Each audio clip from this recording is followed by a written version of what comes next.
திருச்சிற்றம்பலம். அபிராமி அந்தாதி பாடல் 20.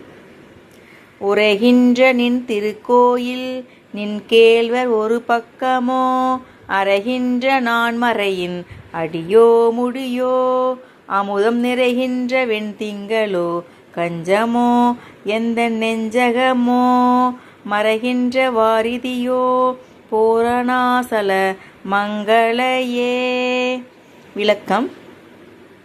என்றும் பூரணமாய் விளங்குகின்ற அபிராமி அன்னையே, நீ வீற்றிருக்கும் திருக்கோயில் நின் கொள்னராகிய சிவபெருமானின் ஒரு பாகமோ அன்றி ஓதப்படுகின்ற 4 வேதங்களின் ஆதியோ அந்தமோ அன்றியும் அமிர்தம் போன்ற குளிர்ந்த முழு சந்திரனையே அன்றி வெண் தாமரையோ இல்லை என்னுடைய நெஞ்சம்தானேயோ அல்லது செல்வமெல்லாம் மறைந்திருக கூடி பார்க்கடலோ தாயே, நீ எங்கும் நிறைந்திருப்பதால் எதிலென்று தோன்றவில்லையே.